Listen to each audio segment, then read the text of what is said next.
Powered by Riverside FM.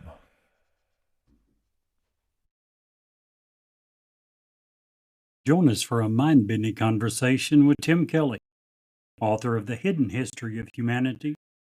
Tim will share his groundbreaking research on ancient civilization, lost technologies, and the enigmatic origins of human consciousness. Tonight on Newsworthy, 2 words and 2 question marks.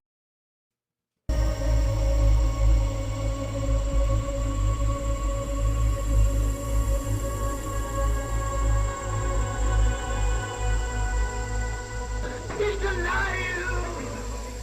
Have you checked the children? Get out!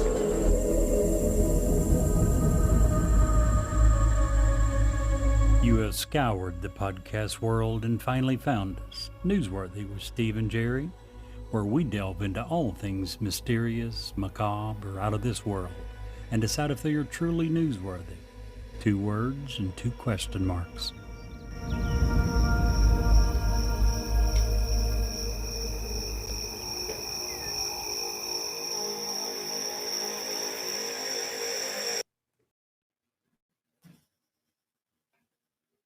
Hi, this is Ed Locke with USA Mortgage.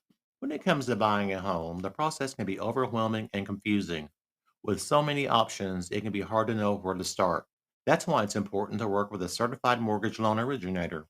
I have the knowledge and expertise to guide you through the process and find the best mortgage option for you. I will work with you every step of the way to ensure that you are getting the best deal possible. So if you're looking to purchase or refinance, please reach out to me at 502-680-0953. So don't take on the stress of buying a home alone. Work with me and I will make your dream a reality. Trust the professionals and make your home buying experience a positive one. MLS ID 448908, DAS Acquisition Company, LLC, doing business as USA Mortgage, MLS ID 227262. This is not a commitment to lend. Additional terms and conditions apply. USA Mortgage is equal housing opportunity. Oh my goodness. Guys, did you all hear about the butter? The butter. The butter. What is Yeah. Never mind. I don't want to spread it.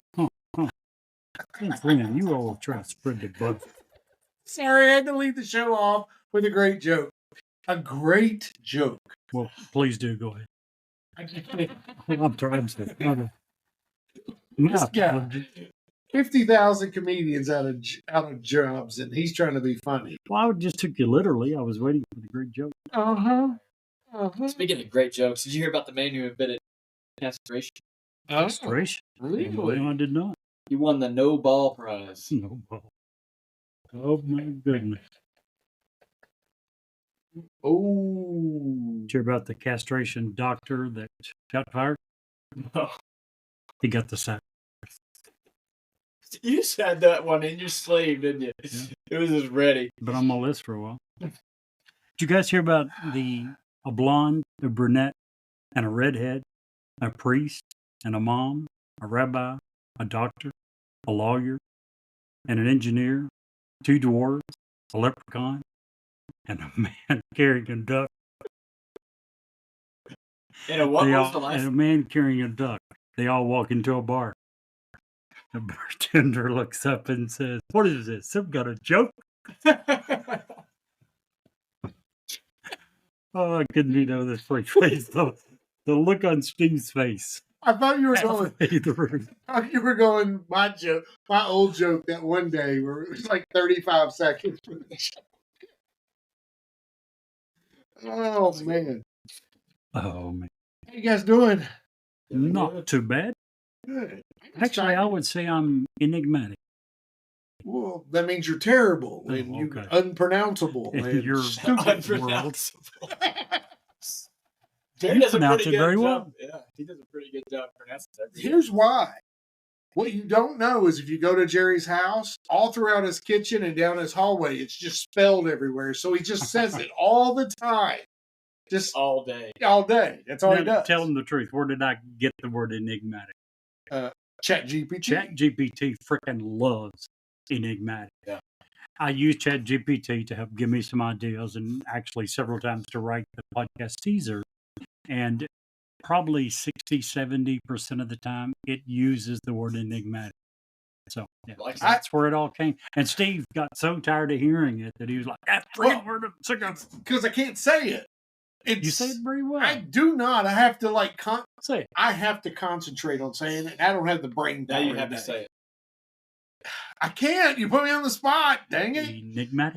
Have you ever seen the video of the girl who talks about things that makes her ill? I thought you were going to talk about the other video. No. I'm talking about the girl who says, hey, it's a video, it's gone viral, and she's like, don't you hate it when you're dealing with things you can't, that just make you sick? And she's like, for me, it's styrofoam.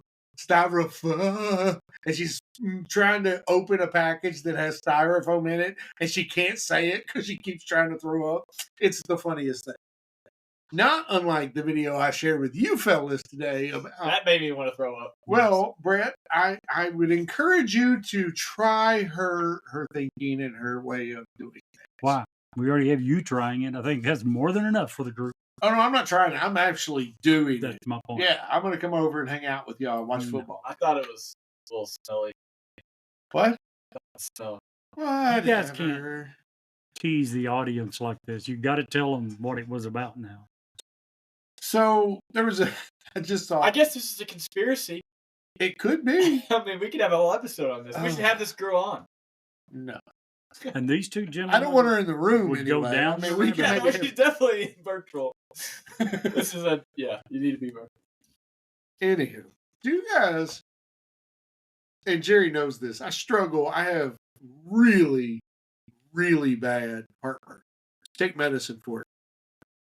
If I don't take, and the medicine that you take every day has to be in your system for 2 or 3 days, and if you miss a couple of days, you have to start back at zero. I just want to say that sucks. And if you're in the audience and you're dealing with that, I'm right there with you, bro. Is there nothing they can do for that? Like, is there something that causes it? Yeah, it's just basically that your stomach acid gets so agitated it shoots up into your esophagus. Now, you're supposed to have a little flap down there. Right. But once that happens over a course of a long time and you're stupid and don't go to the doctor for it immediately, well, that gets damaged by your stomach. You know, the acids So in then there. it becomes You know what they say helps that? What? Sauteed onions. I've never I'm heard just that. saying. I've never heard that. Try. I would, but they taste like, they have the texture of like live fishing. Get that out of your so that out of your head. Just try. you get honestly, it just adds the flavor. I love the Huge. flavor. It just adds. Love the flavor. You don't even really Sauteed get There's the no texture. slimy. Yeah. feeling of this. It, That's it something. just blends in with the food. Mm-hmm. I don't know what you're trying to do. Convince me? Because all I can feel is like little tiny worms being But it crushed up in my food. The problem. Everyone is like Steve. When you were 3-4 years old and we had these ideas in our head, 99.9% of us grow out of it. Seriously, I mean, he still has a lot of these preconceived ideas of things that are nasty, like meat on the bone. It's just You don't like meat? It's will so not. much. No. Oh my! It's he so much. can't see it. He can't see the bone. He won't eat it. If he leaves the room, he'll make a turkey. He'll leave the room. His wife pulls the turkey off, puts it in little dishes with no bones. He can then eat the turkey. If I see it on the bone, I'm out. Nope. But it's all the same. The onions, this is just, it's, What about rotisserie chicken? if it's deboned, Yep. Listen, and I know that that's Oh, weird. man. But what I didn't understand, and now I do understand. First of all, my in-laws are freaking awesome. Mike and Joni are amazing, and for reasons other than him stealing the company jet and flying around the world yes, absolutely to So promote our show. They help us out as a family so much, but we have developed a relationship where we can pretty much say what we need to say with each other, and it's okay because we're adults and we get that, right? And one of the things that I never understood or come to grips with, and you make fun of me about it because I eat like a 4-year-old. One of the things that Joni told me, she used to be a teacher, so she's been through many classes having to do with psychology and physiology and stuff that they have to do to interact with children.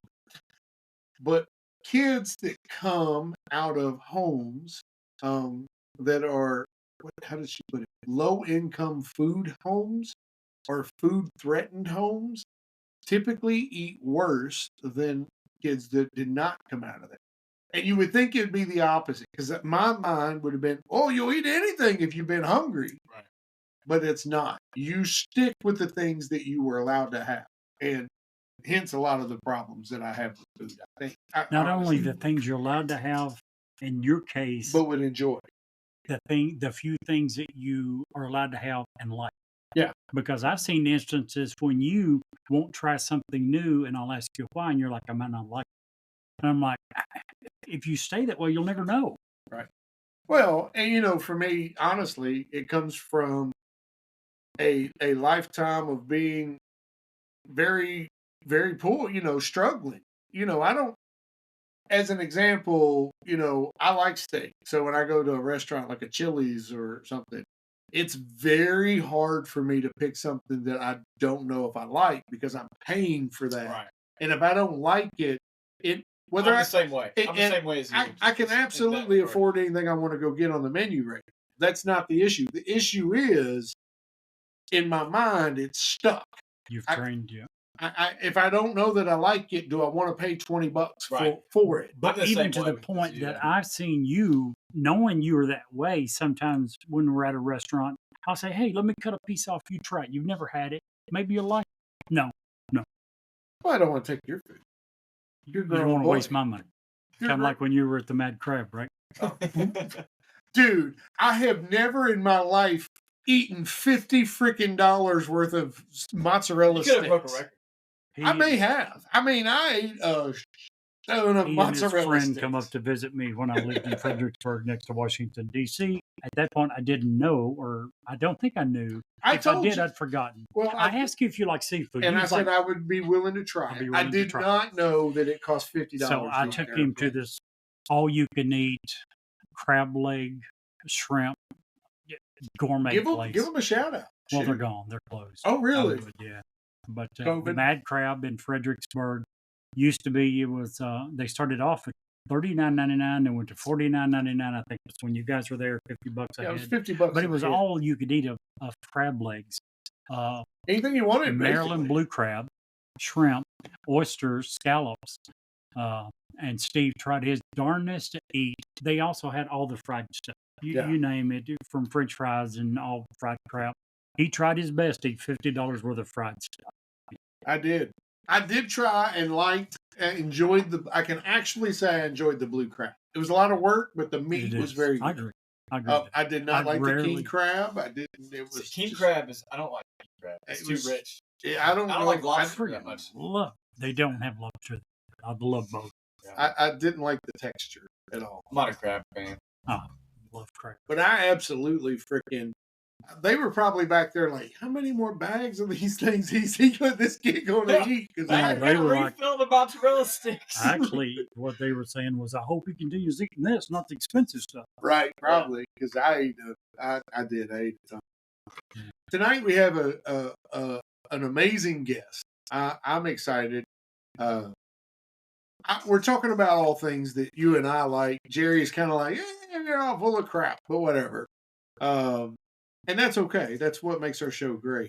Talking about lost continents, Atlantis, talking about aliens and how all of that interacts. Tim Kelly's with us tonight. He's going to be.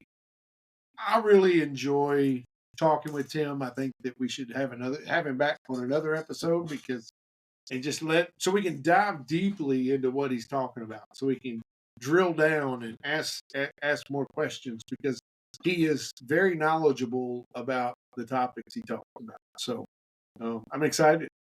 Me too. Excited.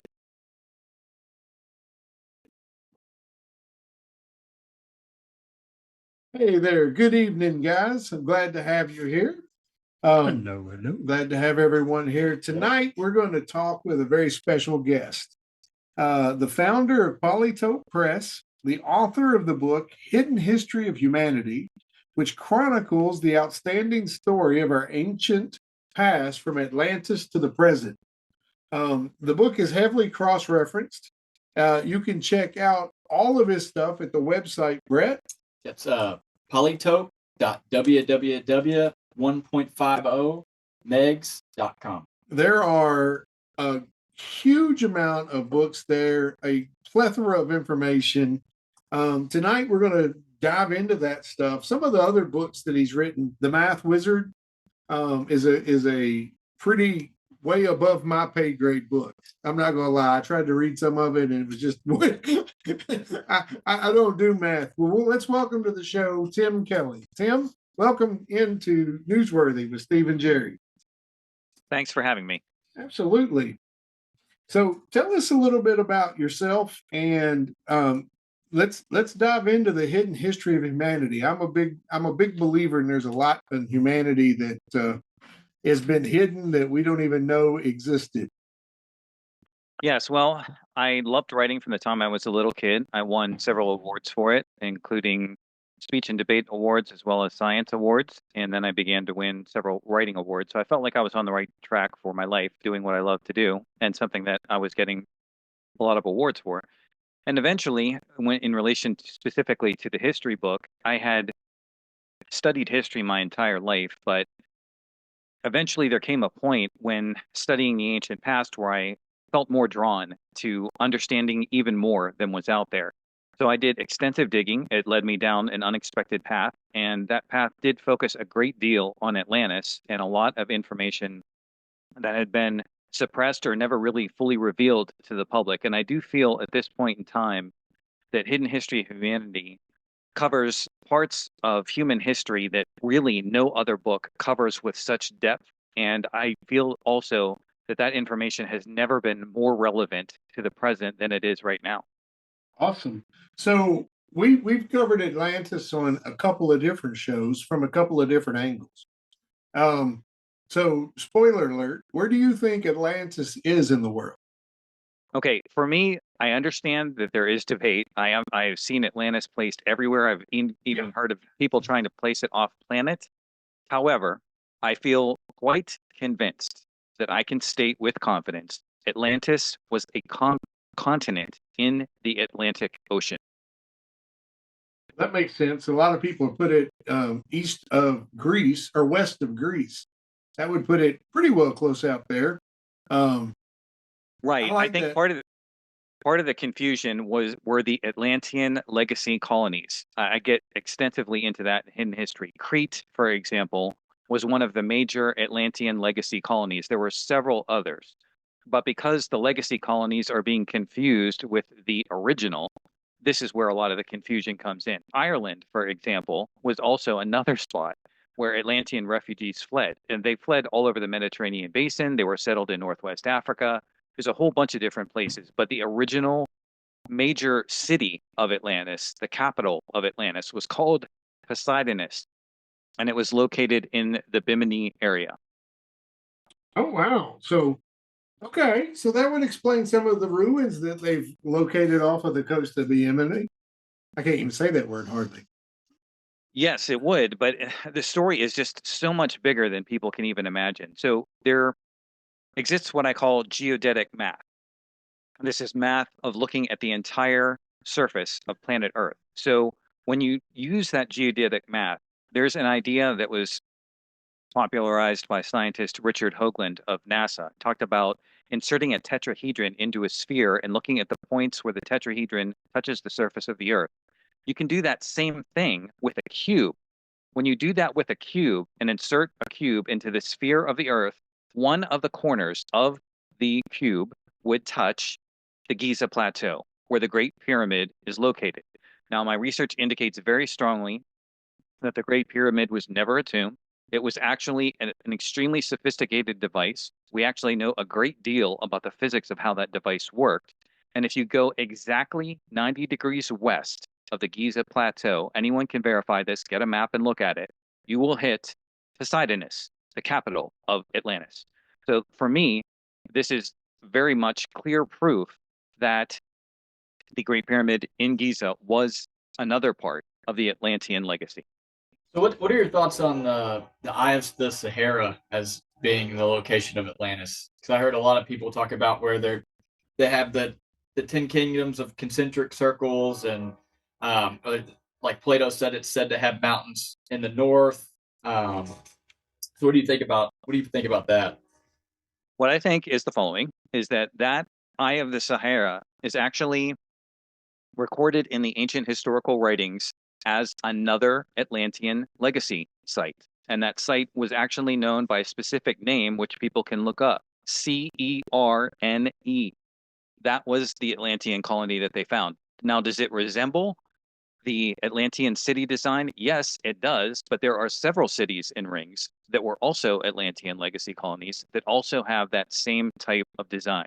But the major capital of Atlantis was Poseidonus, and the only other major metropolis that was on the main continent was a city called Tritonus, which was to the east side of the Atlantean continent. And as Atlantis slowly began to fall, refugees fled Atlantis and went to the nearest drop-off points. These included Ireland, and they also included Northwest Africa. Now, they may have actually been there pretty close to the very end. There's some interesting research on that in relation to a mythological figure known as Athena. Now, my research indicates that there's actually two Athenas. There was a more modern one that occurred in Greece much later in history, and then there's an ancient Athena closer to about 9,600 BC. And I strongly suspect that her origins were as the daughter of Poseidon, who was a real figure, and another woman, Tritonus, whose name was given to the second major metropolis on Atlantis. What do you think was the ultimate reason that Atlantis, in this case, I think we're in agreement, sank beneath the ocean? Yes, well, that is quite a tale. And the full story is quite incredible. I was not expecting to uncover everything that I uncovered, but what I did uncover, I feel, is backed up by so much evidence that no matter how extraordinary this story is, I do think that this story is true. And what I would understand is the following. When you look at the solar system as a whole, I spent some time, I actually start Hidden History of Humanity with a tour of the solar system.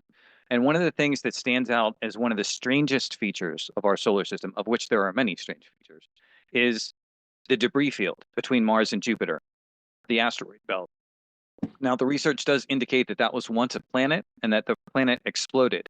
I guess, based on all the evidence that I've seen, that planet probably exploded 3.2 million years ago.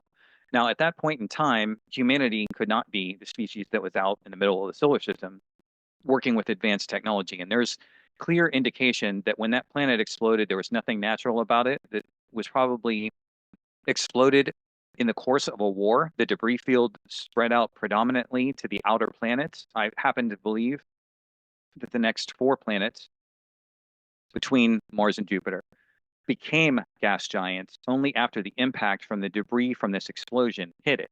So when we understand that, we're eventually led to the concept that some have called the cosmic war. This was a war in our outer solar system. So then the question becomes, well, who could have possibly been fighting this war? And as I track the history of the Earth, we're led to the existence of 3 predominant major alien superpowers.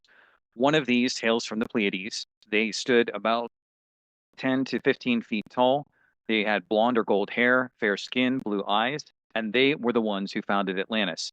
There was another group that was, I believe, initially amphibious. I also happen to think that they were descended from a line of cephalopods because of a lot of the evidence that I've considered. Some have called this group the Nomos, and they founded the civilizations of Lemuria and Mu, Mu being a lost continent in the Pacific Ocean, Lemuria being a lost continent that once existed in the Indian Ocean.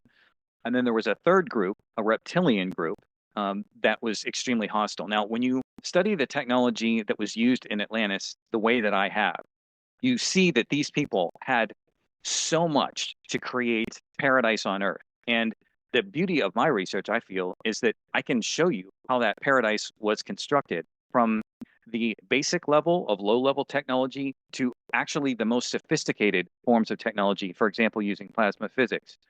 And this reptilian group infiltrated Atlantis. And again, there is an evidence chain supported by a multitude of people showing that when these reptilians infiltrated Atlantis, they gradually led the culture to darkness, predominantly the eastern side of Atlantis, a region that was eventually known as Aryan.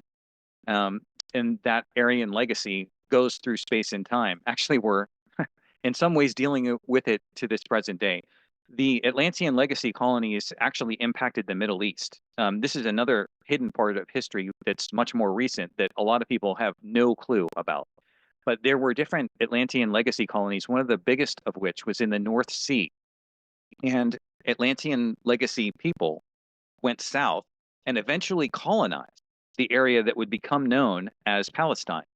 And they were known as the Philistines. If you go over the archaeological evidence, it is quite indisputable. There's clear ties between Crete and the Philistines, showing that these were indeed the same people. And I actually happen to believe that part of the Philistine legacy was linguistically when the Philistine region became Palestine.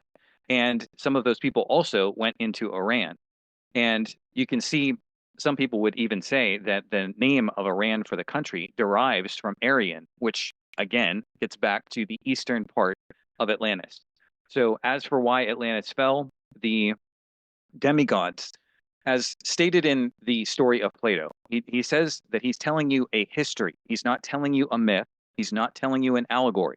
He says that beings from the stars came down, and one of those beings was named Poseidon, that he mated with a mortal woman whose name was Cleito, spawning a line of demigods. This began with 10 male twins and 7 female sisters.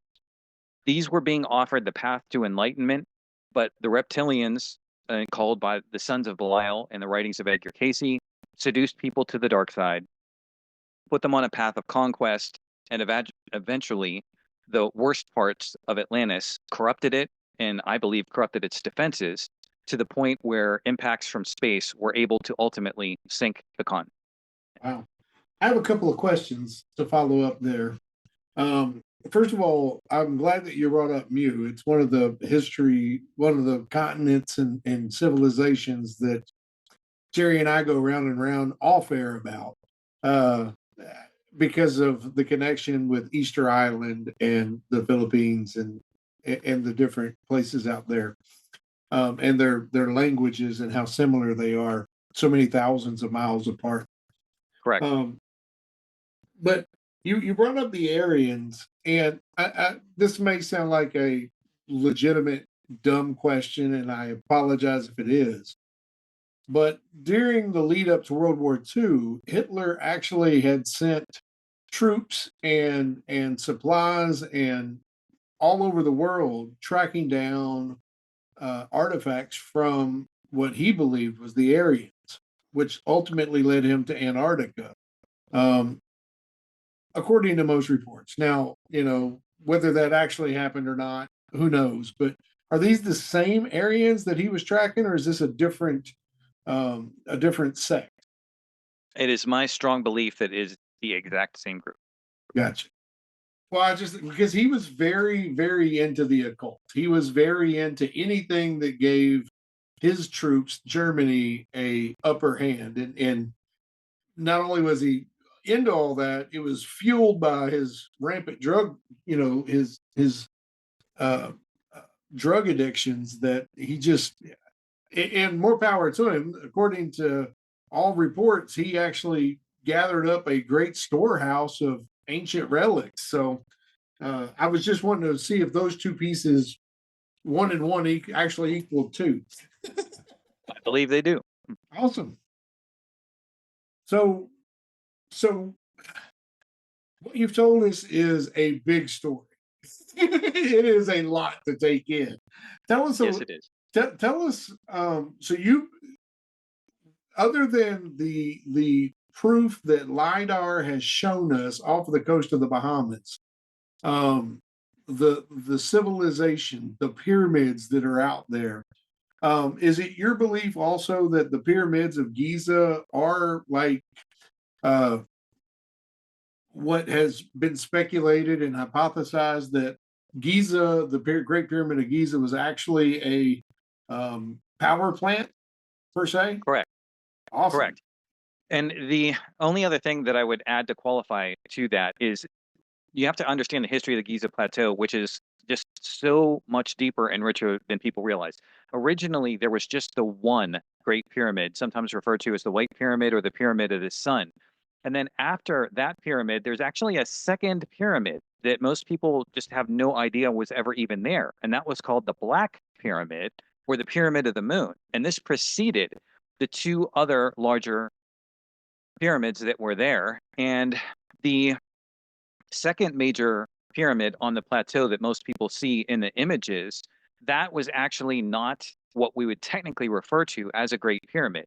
Now, in my writing, I talk about a path to enlightenment that was being offered from the Pleiadians to humans, and that I think there were three aspects to this: physical, mental, and spiritual. The mental part of it was conducted in what we might call a university back then. People would just use the term temple indiscriminately, but it's much closer to a university when you look at the subjects that were studied. There was chemistry, there was astronomy, there's a lot of other things. And this temple had a cubical shape. Now, if you carefully read what Plato is describing, he describes a cubical building where people were going on this path of learning. And then we find out from author Tony Bushby, who wrote a book called Secret in the Bible, that the second major pyramid on the Giza plateau was actually built over top of the cubical pyramid of learning that was once there. Oh wow.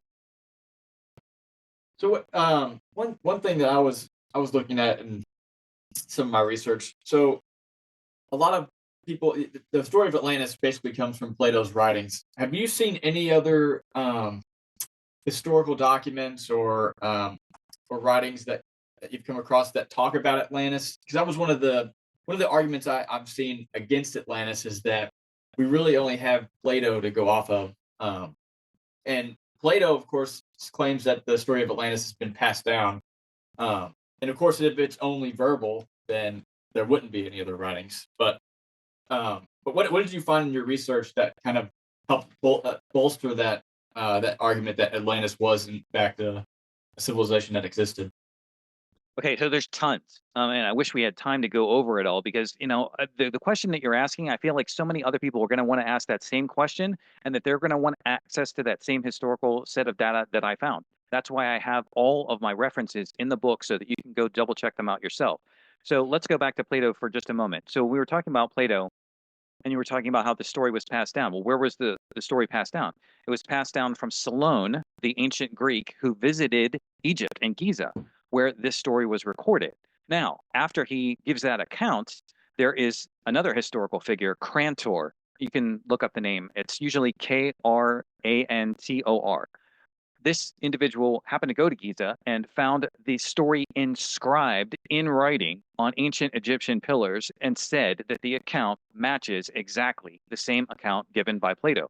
So yes, there actually are tons of other historical figures. Diodorus of Siculus, another fancy way of saying that he was from Sicily, went over a lot of these same Atlantean accounts and corroborated several other aspects of the story. There's ancient trading that went on across the Atlantic Ocean on islands that were left as vestiges of Atlantis. In addition to this, we also have genetic evidence, linguistic evidence. For example, just quickly on the genetic evidence. So normally when you ask someone, what do you think of a native African? I mean, just try to picture what a native African would look like. Most people are not going to say somebody with blonde hair, blue eyes, and fair skin. Okay, but most of the time, we find that these Atlantean legacy people who were living in Northwest Africa actually do have those very same characteristics. And this is because in the eastern side of Atlantis, we saw a group of people who were living on the Canary Islands and the Azores, which are remnants of Atlantis on the eastern part. The Guanche tribe and the Berbers are genetically and linguistically tied to one another, and they all had blonde hair and blue eyes, showing that this was part of that same colony. There's also a more controversial document, which some people might dismiss out of hand because they would just hear this story and they think, okay, this has just got to be completely crazy.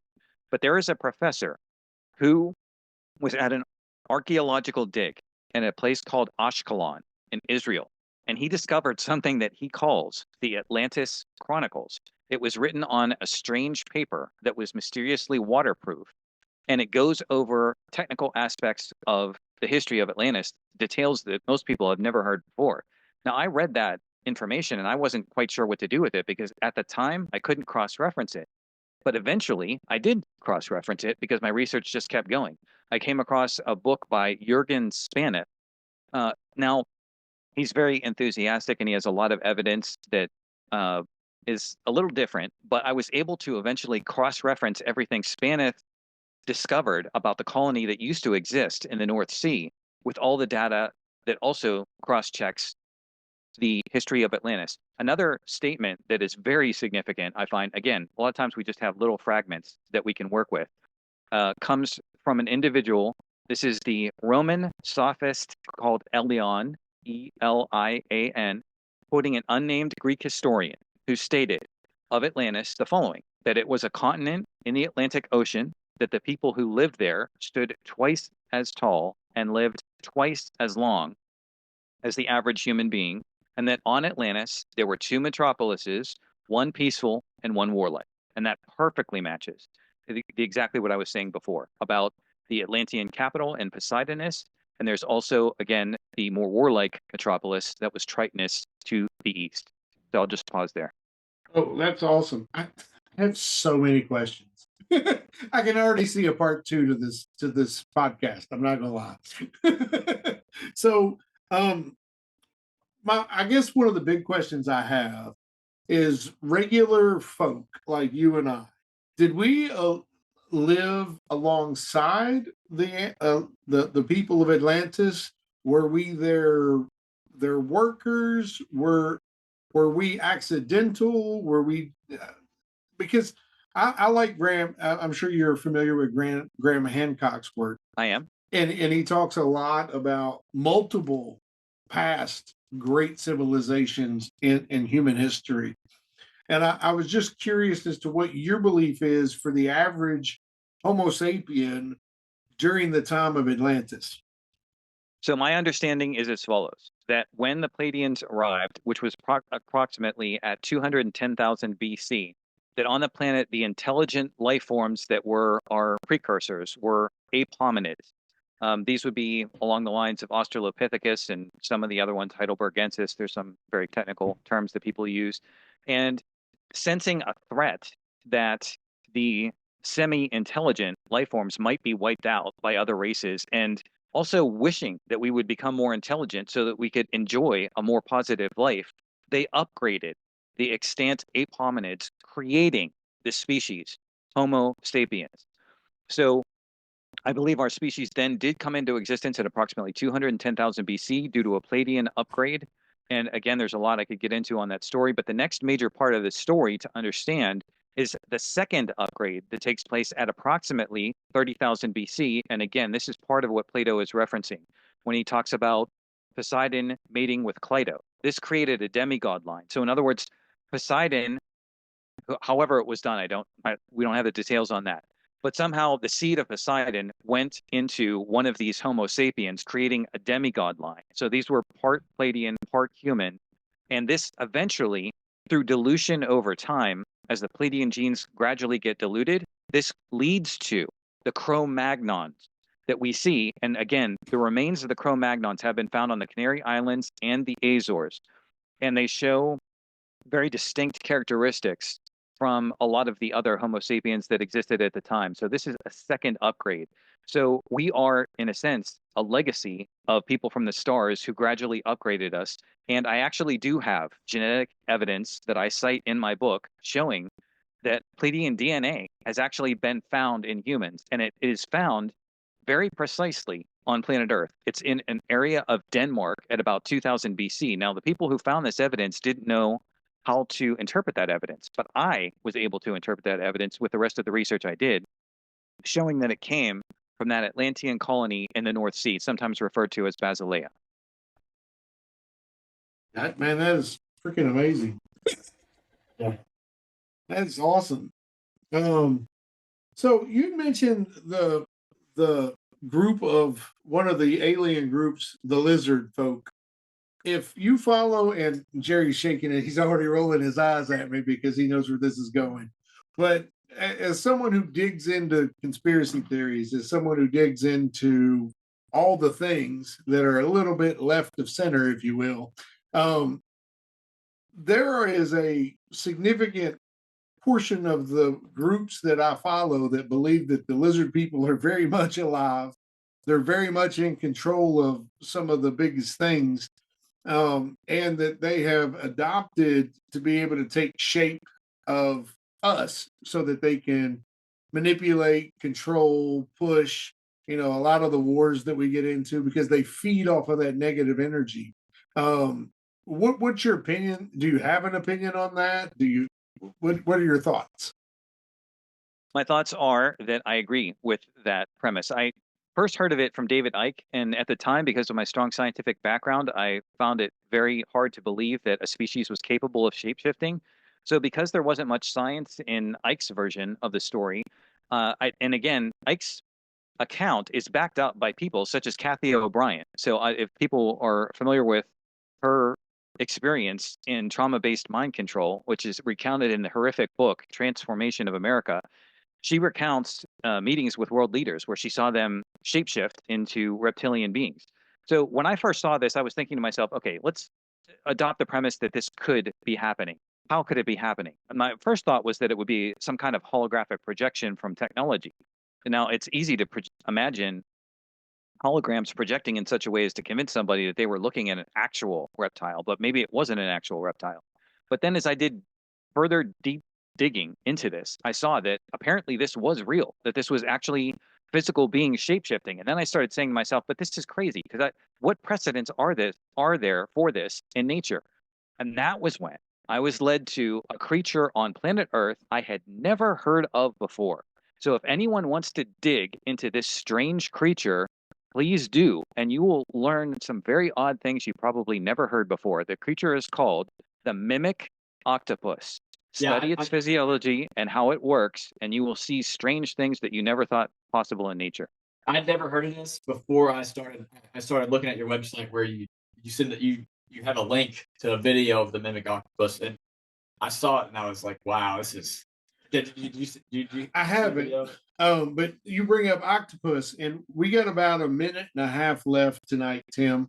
And I Correct. definitely want to encourage you to come back for a round two. I hope that you're willing to do that. I Um, am. but my question for this, just to wrap up, since Brett brought up octopus, their DNA does not have a history on the planet. It's one of the few items that scientists have found that have no lineage in the past. What's your thoughts? In about a 30-second thought. For the reptiles or the octopi? The octopus. Okay, yes. Well, again, there is suggestion that the Namos, the third group that we didn't have time to talk about, are partly derived from cephalopods. So I think it's possible the reptiles learned a little bit from the cephalopods about that physiology and incorporated it, or maybe it was part of their legacy all along. It's hard to tell. Well, man, I don't want us to get cut off. I I hope that you'll join us again in the very near future for a round two. It's been an absolute pleasure talking with you. Please go check out Tim's website at Brett's got it I've got here. it up here, right here. Yeah, 'cause he's the smart one. www. Oh, sorry. Polytope.www.1.50megs.com. Yeah, check that out. Tim, thank you so much for joining Yeah, us thank you. tonight. Thank you.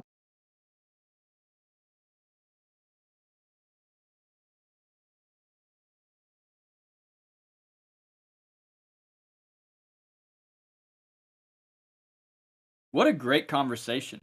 But we're not done yet. Stick around through these very important ads for an awesome bonus story. JT's Way is a Christ-centered, nonprofit organization with a call to help hurting families during the loss of a child. At JT's Way, they assist families grieving from the loss of a child through assistance with things like funeral expenses, emotional support, guidance through the grief process, and help in their healing journey. While paying for funeral expenses, they help navigate picking a funeral home, burial plot, or cremation services, and provide families with grief counseling resources. JT was 17 years old when he died unexpectedly in an automobile accident. He was a senior in high school and a student in the automotive class. JT loved cars and music, and he took his role of friend very seriously and made sure to make friends wherever he went. Their mission at JT's Way is to minister to families by financially assisting and connecting them with their local resources. These resources will assist in the financial and emotional burden of bearing a child. Their aim is to aid in the healing process for parents and families, and these resources include grief counseling and parent-sibling groups. The outside world doesn't stop, but we can tell you from experience that a parent's world certainly does. In a time of desperate hopelessness, JT's Way provides hope. If you want to help support JT's Way in their mission, please reach out to them at www.jtsway.com. JT would often say, "Let me challenge you to make a friend, be a friend, and most importantly, bring a friend to the loving arms of Jesus Christ." Hi, this is Ed Locke with USA Mortgage. Buying your first home can be overwhelming, but here are 5 tips to make the process go smoother. Number 1, find a lender, me, Ed Locke, that can answer any questions you might have and help you get pre-approved. There are multiple options available based on your situation. Number 2, work with a real estate agent you can trust. Number 3, don't rush the process. Take your time and know that the process could take some time. Number 4, consider all the costs. Number 5, get a home inspection and review it with your realtor. Keep these tips in mind, budget for yourself, and you'll be that much closer to making your dream of homeownership a reality. So reach out to me at 502-680-0953. NMLS ID 448908, DAS Acquisition Company, LLC, doing business as USA Mortgage, NMLS ID 227262. This is not a commitment to lend. Additional terms and conditions apply. USA Mortgage is an equal housing opportunity. If you would like to share suggestions for future episodes, or simply tell us how much you love or hate us, reach out to us via email at newsworthywithsteveandjerry@gmail.com or text us at area code 540-709-1318. And now, back to the story. Jerry, Jerry, we got to go on a road trip. Let's go. The one of the newest cryptids on the block we're going to talk about today started in Bishopville, South Carolina, Nice. right dead center of the town, or the state. It all started on June 29th, 1988, when a teenage boy was driving home from work. He blew a tire along the edge of the Scrape Ore Swamp in Bishopville, South Carolina. As he was changing the tire, a fearsome reptilian creature leapt from the swamp and began attacking the boy's car. This was the very first appearance of Lizard Man. But it certainly would not be his last. The creature stands nearly 7 feet tall, is humanoid in shape, but with green, scaly skin and red eyes. 3 fingers on each hand and 3 toes on each foot. The creature has a reptilian head with sharp fangs, and each finger and toe has a long, sharp claw. Frightening indeed. Throughout the summer of 1988, Lizard Man haunted the people of Bishopville. He never attacked any of the residents, but he did vandalize cars, often tearing off bumpers, denting hoods and roofs, smashing glass, but as abruptly as the creature appeared, he then disappeared. Some say he went into hiding in the Congaree National Park, while others say he's lying in wait for the right time to reappear. Some people actually think the Lizard Man is just a person in a lizard costume trying to scare the residents of Bishopville. But if you're a person who can rip a bumper off a car, I don't want to meet you with a lizard outfit or without. Yeah, and look up Totally some of agree. these pictures of the car. It looks pretty insane. It's crazy. And Jerry, if you can't see the light, Be the light.